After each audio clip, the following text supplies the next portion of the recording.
جہانگیر ترین صاحب کی یہ شہرت رہی ہے کہ انہوں نے تحریک انصاف کو الیکٹیبلز جو ہیں وہ انہوں نے پرووائڈ کیے تھے اپنے تجربے کی بنیاد پر اس پہ. لیکن میرا اپنا خیال ہے کہ اس جماعت کو مستقبل کا ایک اہم پلیئر ملکی سیاست میں ابھی سے ٹھہرا دینا جو ہے وہ بہت ہی قبل از وقت ہوگا.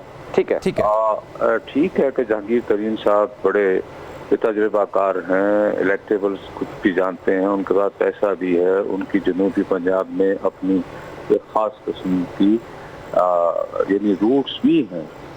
لیکن دوسری طرف مسئلہ یہ ہے کہ ایک وفاداروں کی بھی تو ایک آپ کے ہاں تعداد ہے نا ملک بھر میں، کہ جن کا تعلق ان کے پرانے دوست کے ساتھ محبتانہ اور عاشقانہ ہے اور انہیں ابھی وقت لگے گا ان سے دوری اختیار کرنے کے لیے.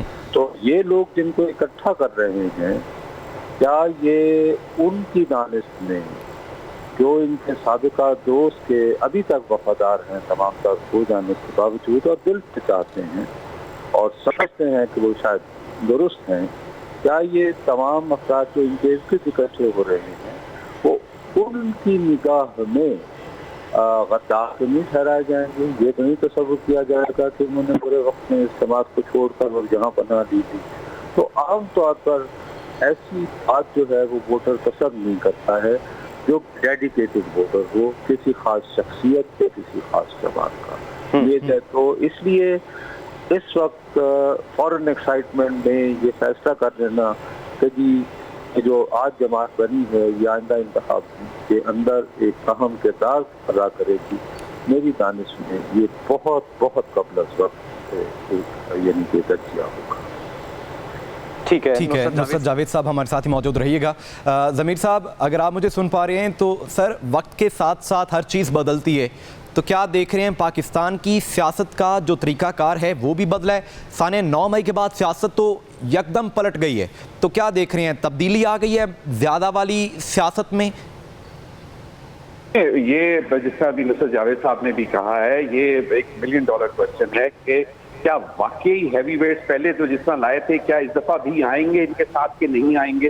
یہ ایک بڑا سوال ہے. اور تبدیلی تو دیکھیں جب 2002 میں کاف لیگ بنی تھی تب بھی کہہ رہے تھے کہ جی بہت بڑی تبدیلی آنی ہے پاکستان میں اور ایک کنگز پارٹی بنی ہے اور وہ پاکستان میں دودھ اور شہد کی نہریں بہنا شروع ہو جائیں گی.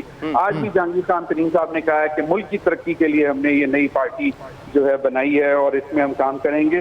لیکن کردار جو ہے وہ تو تبھی ادا کر سکیں گے اگر ان کے ساتھ باقاعدہ ایک نمبر آئے گا اور وہ نمبر پھر جیتے گا بھی اور پھر پارلیمنٹ میں جا کے بیٹھیں گے، چاہے وہ پنجاب اسمبلی ہو، نیشنل اسمبلی ہو یا دیگر صوبوں میں جو ہیں ان کا نمبر شو کریں گے تو پھر پتہ لگے گا کہ یہ کتنے پانی میں تھی یہ پارٹی جو آج بنی ہے. تو تبدیلی تو پہلے بھی ان کے جن کے ساتھ یہ گئے تھے ان کا بھی صرف یہی نعرہ تھا کہ تبدیلی لانی ہے اور تبدیلی کے لیے لے کے آئے ہیں. اور وہ ایک پاپولر نعرہ تھا کرپشن کو ختم کرنا ہے، کرپٹ لوگوں کو جو ہے وہ سیاست سے نکالنا ہے. تو نعرے تو ہم بہت عرصے سے سنتے آ رہے ہیں، لیکن اب دیکھنا یہ ہے کہ ان کے ساتھ لوگ کون سے شامل ہوں گے اور وہ میٹر کرے گا کہ باقاعدہ جیتنے والے لوگ ہوں گے کہ نہیں ہوں گے. ٹھیک ہے احتشام صاحب آپ بتائیے کہ پارٹی تو جنم لے چکی ہے، وہی چہرے ہیں، مگر ایک بیانیہ سیٹ کرنا پڑتا ہے. جیسا کہ اگر دیکھا جائے پچھلے کچھ عرصے میں قاسم کے ابا نے ایک بیانیہ بنایا، اسے بیچا بھی، خوب سیاست کی گئی، مگر اس کے بعد جو سانحہ ہوا اس سانحے کی وجہ سے یکسر حالات بدل گئے ہیں. یہ حالات اس نہج پر پہنچنے نہیں تھے اگر ایک بندہ اپنی ضد چھوڑ دیتا، جو اب کہہ رہے ہیں کہ میں مذاکرات کرنے کو تیار ہوں.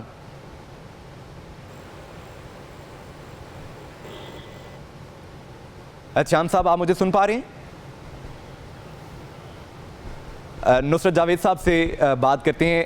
نصرت صاحب آپ بتائیے گا کہ اگر پہلے یہ ضد چھوڑ دی جاتی تو ہماری جو تنصیبات ہیں انہیں بھی نقصان نہ پہنچتا، پاکستان کی سیاست بھی اس نہج پہ نہ پہنچتی. اب جو کہا جا رہا ہے کہ میں مذاکرات کے لیے تیار ہوں مگر اب حکومت ماننے کو تیار نہیں ہے. اب تو بہت دیر ہو چکی ہے. میرا اپنا خیال ہے کہ کل جو پریس ریلیز آئی ہے بھائی، وہ پریس ریلیز خالی کور کمانڈرز کے اجلاس کے بعد نہیں آئی ہے۔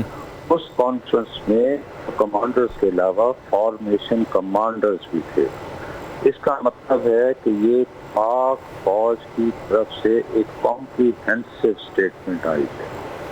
آپ اس کے جزیات سے اختلاف کر سکتے ہیں، آپ کو حق ہے کہ آپ اس پر کچھ سوالات اٹھا سکیں، لیکن بہرحال انہوں نے ایک کلیئر لائن ڈرا کر دی ہے۔